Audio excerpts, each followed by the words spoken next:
এক নং প্রশ্ন, নিম্নলিখিত কোন জোড়া ভৌতরাশির একক অভিন্ন? এ আপেক্ষিক তাপ ও তাপ, বি তাপগ্রাহিতা ও জলসম, সি আপেক্ষিক তাপ ও তাপগ্রহিতা, ডি তাপ ও কার্য। সঠিক উত্তর ডি তাপ ও কার্য। ২ নং প্রশ্ন, একটি তামার বলকে উত্তপ্ত করা হলে সর্বাধিক বৃদ্ধি ঘটবে? এ ব্যাসের ক্ষেত্রে, বি ক্ষেত্রফলের ক্ষেত্রে, সি আয়তনের ক্ষেত্রে, ডি ঘনত্বের ক্ষেত্রে। সঠিক উত্তর সি আয়তনের ক্ষেত্রে। ৩ নং প্রশ্ন, একটি বল মেঝেতে আঘাত করে অস্থিতিস্থাপক সংঘর্ষ ঘটায়। নিম্নলিখিত বিবৃতির মধ্যে কোনটি সঠিক? এ সংঘর্ষের আগে ওপরে বলটির ভরবেগ অপরিবর্তিত থাকে, বি সংঘর্ষের আগে ওপরে বলটির মোট যান্ত্রিক শক্তি অপরিবর্তিত থাকে, সি বল ও ভূমির মোট ভরবেগ অপরিবর্তিত থাকে, ডি বল ও ভূমির মোট শক্তি অপরিবর্তিত থাকে। সঠিক উত্তর এ সংঘর্ষের আগে ওপরে বলটির ভরবেগ অপরিবর্তিত থাকে। ৪ নং প্রশ্ন, পেরিস্কোপে দর্পণগুলি বাহুর সঙ্গে কত কোণ করে থাকে? A ৬০ degree, B ৯০ degree, C ৩০ degree, D ৪৫ degree. সঠিক উত্তর ডি ৪৫ ডিগ্রি। ৫ নং প্রশ্ন, রামধনু সৃষ্টির জন্য আলোর কোন দুটি ঘটনা একসঙ্গে দায়ী? এ শোষণ ও প্রতিসরণ, বি বিচ্ছুরণ ও অভ্যন্তরীণ পূর্ণ প্রতিফলন, সি বিচ্ছুরণ ও একত্রিতকরণ, ডি প্রতিসরণ ও বিক্ষেপণ। সঠিক উত্তর বি বিচ্ছুরণ ও অভ্যন্তরীণ পূর্ণ প্রতিফলন। ৬ নং প্রশ্ন, সবুজ আলোয় আলোকিত কোনো ঘরে লাল ফুল কি রকম দেখাবে? এ লাল, বি কমলা, সি সবুজ, ডি কালো। সঠিক উত্তর ডি কালো। ৭ নং প্রশ্ন, অবলোহিত বর্ণালী কোন যন্ত্রের সাহায্যে নির্মিত হয়? A spectrometer, B pyrometer, C nanometer, D photometer. সঠিক উত্তর বি পাইরোমিটার। ৮ নং প্রশ্ন, আলোর বিচ্ছুরণের কারণ? এ প্রিজমের পৃষ্ঠ, বি আলোর তরঙ্গদৈর্ঘ্য, সি আলোর আপতন কোণ, ডি প্রিজমের প্রতিসরণ কোণ। সঠিক উত্তর বি আলোর তরঙ্গদৈর্ঘ্য। ৯ নং প্রশ্ন, লোহিততপ্ত হিটার থেকে নিঃসৃত আলোক বর্ণালী একটি মতো সম?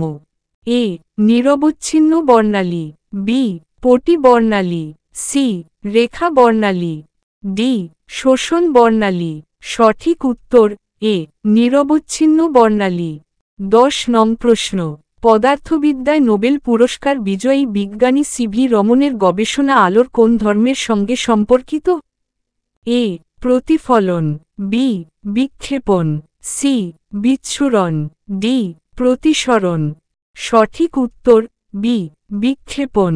১১ নং প্রশ্ন, ম্যাজেন্টা হল? এ নীল প্লাস কমলা, বি লাল প্লাস নীল, সি হলুদ প্লাস নীল, ডি সবুজ প্লাস লাল। সঠিক উত্তর বি লাল প্লাস নীল। ১২ নং প্রশ্ন, একটি নিয়ন বাতি নিম্নলিখিতগুলির যেটি উৎপন্ন করে না? এ শোষণ বর্ণালী, বি বিশুদ্ধ বর্ণালী, সি নিঃসরণ বর্ণালী, ডি রেখা বর্ণালী। সঠিক উত্তর এ শোষণ বর্ণালী। ১৩ নং প্রশ্ন, মধ্যাহ্নে সূর্যের তীব্রতা সর্বাধিক, কারণ মধ্যাহ্নে? এ আলোর বিচ্ছুরণ হ্রাস পায়, বি আলোর প্রতিসরণ সর্বাপেক্ষা কম হয়, সি আপতিত আলো প্রায় লম্বভাবে পড়ে, ডি সূর্য পৃথিবীর নিকটবর্তী হয়। সঠিক উত্তর সি আপতিত আলো প্রায় লম্বভাবে পড়ে। ১৪ নং প্রশ্ন, লাল ও বেগুনি আলো কিসের ভিত্তিতে পৃথকীকরণ করা হয়? এ গতিবেগ, বি প্রাবল্য, সি বিস্তার, ডি কম্পাঙ্ক। সঠিক উত্তর ডি কম্পাঙ্ক। ১৫ নং প্রশ্ন, পটকার আওয়াজের তীব্রতা কত? এ ৯০ থেকে ৯৫ ডেসিবল, বি ১০০ থেকে ১১০ ডেসিবল, সি ৮০ থেকে ৮৫ ডেসিবল, ডি ৭০ থেকে ৮০ ডেসিবল। সঠিক উত্তর এ ৯০ থেকে ৯৫ ডেসিবল। ১৬ নং প্রশ্ন, চন্দ্রশেখর সীমা এককটি ব্যবহার করা হয় কার সম্বন্ধে? এ আয়তন, বি ভর, সি উষ্ণতা, ডি ওজনের পরিমাপ। সঠিক উত্তর বি ভর। 17 নং প্রশ্ন। লম্বন ত্রুটি দেখা যায় এ তুলাযন্ত্রে, বি মাপনী চোঙে, সি স্কেলে ও মাপনী চোঙে, ডি স্কেলে। সঠিক উত্তর সি স্কেলে ও মাপনী চোঙে। 18 নং প্রশ্ন। প্রমাণ সময়ের মান কত? এ 1 দিন, বি 1 মিনিট, সি 1 ঘন্টা, ডি 1 সেকেন্ড। সঠিক উত্তর ডি 1 সেকেন্ড। 19 নং প্রশ্ন। সাইফোনের দুটি বাহুর দৈর্ঘ্য এ সর্বদাই সমান, বি সমান হতে পারে, না হতেও পারে, সি নির্দিষ্টভাবে বলা যায় না, ডি কখনোই সমান নয়। সঠিক উত্তর ডি কখনোই সমান নয়। 20 নং প্রশ্ন। টরিসিলির শূন্যস্থানে কি থাকে? এ জলীয় বাষ্প, বি ইথার বাষ্প, সি পারদ বাষ্প, ডি কিছুই থাকে না। সঠিক উত্তর সি পারদ বাষ্প।